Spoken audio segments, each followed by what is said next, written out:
Showcasing success. How do you showcase your best car without showcasing your best car? Did I get you confused? Showcase your profit magnets, not your looky-loo magnets. I love it when you guys go buy a car and you pay $2,000, $3,000 more than you're supposed to, and now you're going to showcase that deal. Every customer wants to do what? Buy it. Do they want to buy anything else? No. Now what? Yeah, you're toast. Do not put brands and models together. For some reason, you guys think that if you buy six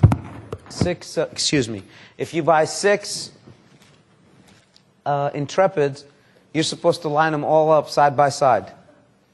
Oh, that's a fabulous piece of merchandising. I mean, I don't know of anything that could make a customer feel more special about the car they're buying.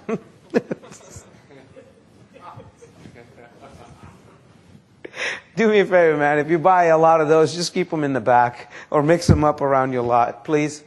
There's no need to put 7, 8 of them side by side. Well, I just want to let everybody know that we got a lot of selection. Okay. Well, sir, I just want to let you know, talking to you gives me a lot of hope. One day I will be a dealer. Because if you made it, I know I will. Come on. Let's not do that. Did I step on any toes here? If I did, I hope I crushed them. Because that's just the wrong thing to do. Well, you don't understand, Helmy. Every one of them is a different year. Well, Dodge doesn't change the model for 6 years. How are you going to convince this guy he's going to buy the 2004 and not the 2007? They all look the same. Let's leave it alone. Okay? Is that enough? Did I beat that dead horse? Okay, sweet. Any questions? Sir? Yeah, go ahead. Tom, can you explain what he's saying?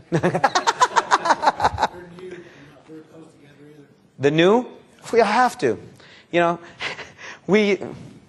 know, Tom, I call him and I say, man, I need 300 Forenza. He said, well, Helmy, we're a little short on colors. Well, just send me what you have. Just take care of me. Here comes 300 silver ones. It's the #1 selling color, not by choice. Okay. So one of the things that we have, I mean, where are you going to hide those? I mean, if you want to put one of them on the lot, what are you going to do with the $299?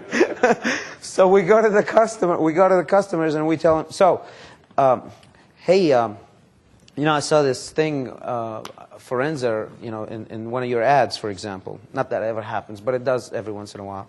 And we say, wow, that's our most popular model. I tell you what, they're selling like hotcakes. We'll be very lucky to find one of them. And then the customer goes, yeah, I can see the silver is really hard to get. I said, you don't understand. He says, what? And this is me talking. I said, what color silver you want? Because these are different shade silvers. He says, well, silver. I said, no. There's light silver, there's medium silver, there's dark silver. He said, there is? I said, depending on what day of the day, what time of the day you end up buying it. Ha, sold, let's go. But I mean, we really had to tell our customer, would you like dark silver or light silver? Because, I mean, what are we going to give them as far as a choice? You want silver or silver? Well, I want dark silver. Well, you need to come and look at it here from this side. So the answer to your question, yes, all the new cars need to be parked side by side. Go ahead, sir. I was just going to say, I remember when we got that shipment, and all we had left was the silver ones. Oh, yeah. So we had to come up with a new script. And customers would say, well, our most popular color is silver. But I'm not sure if we have any of those left. If we're lucky, we'll have one out there. The customer would be like, what are you talking about? I saw a whole row of silver ones. Oh, great. We did get another shipment? Happy days. Awesome. Let me go get the keys. Or some of the salespeople go up and they say, man, they're all spoken for.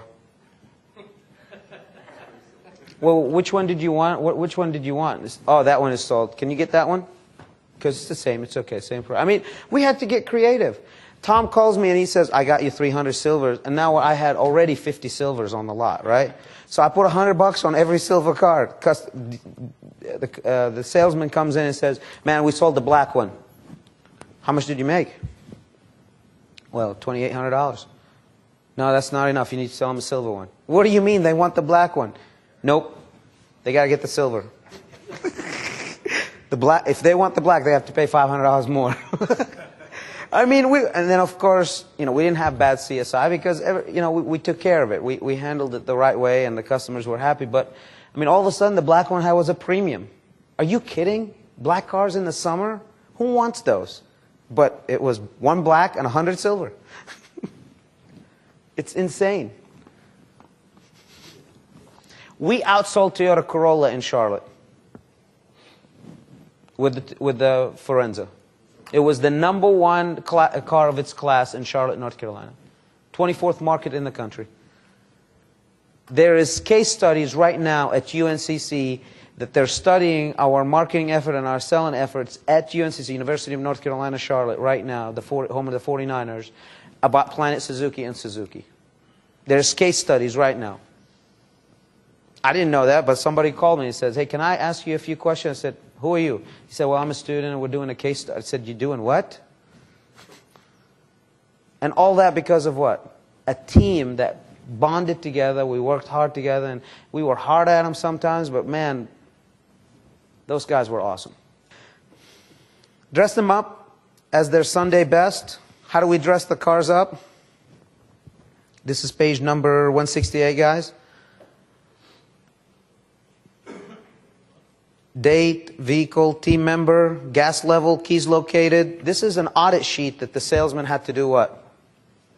Do on every car. So what we did is we checked the gas level. Some of you guys are treating the used cars like a red-headed stepkid, in spite of the fact that you're making more money on them than the new cars. How much gas should you have in that car?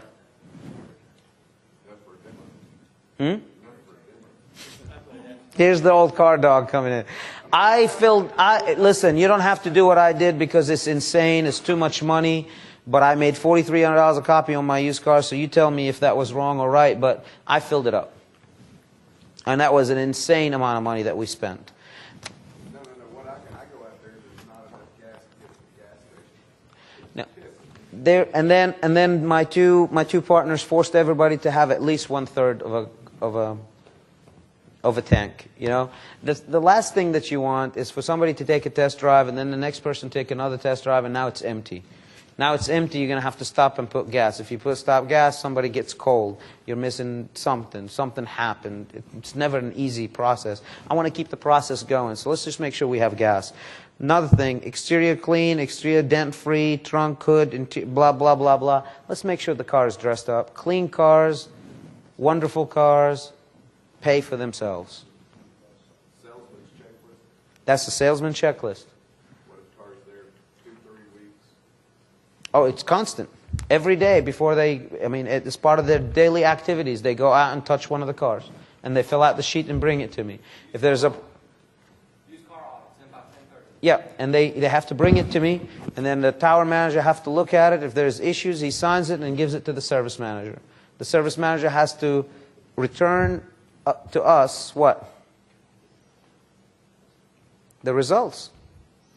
What is it going to cost to fix it?